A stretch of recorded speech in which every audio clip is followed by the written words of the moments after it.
The hot exchanges between the ruling party and the main opposition party appear to be raising some concern in the country.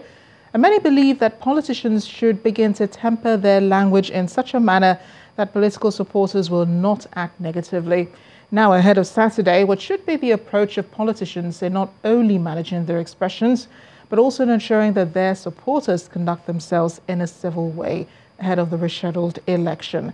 Joining me now to look at all these issues is a senior lecturer in the Department of Political Science at the University of Lagos, Dr. Emmanuel Ona. Dr. Ona, thanks for joining us on the news at 10 Thank tonight. you, You've seen the events in the last 1 week, a lot of disappointment over the rescheduling of the elections, but the statements that have been made, the utterances from these politicians, what you make of them? Yeah, the utterances have been very exciting, very provocative, almost irresponsible, across the political divide.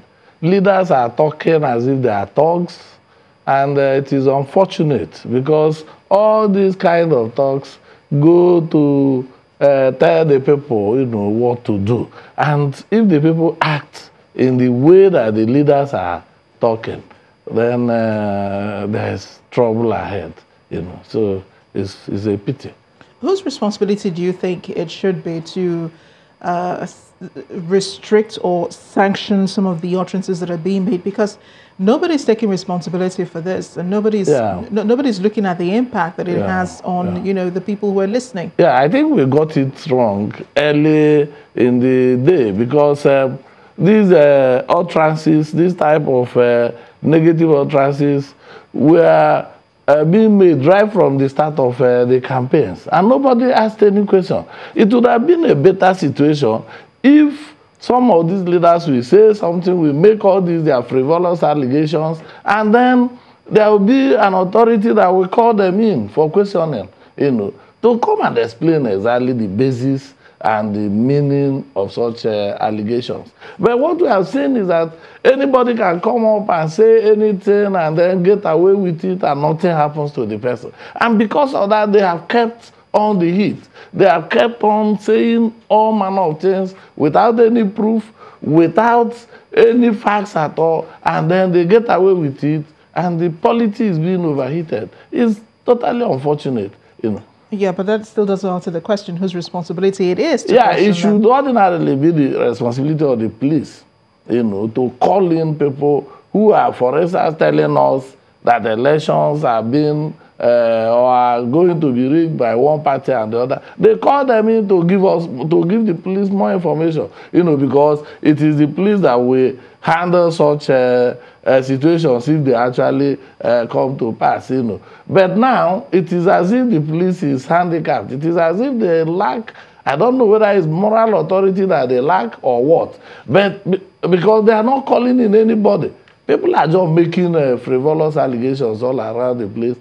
But the problem is not just that these allegations are frivolous, but that these allegations are having a lot of impact in the polity. People are behaving, people are believing these people that what they are saying is right. And then people are prepared to confront whatever situation that they said will come to be, And that means possible violence, when the situation becomes rife. Yeah, some have called on the other leaders in the country to wade into the situation to help douse the tension. Do you think, them speaking now, is it a bit too late, knowing that we're just counting days now to the general elections? Well, that statesman could have done something, but that would have been if they had spoken earlier, And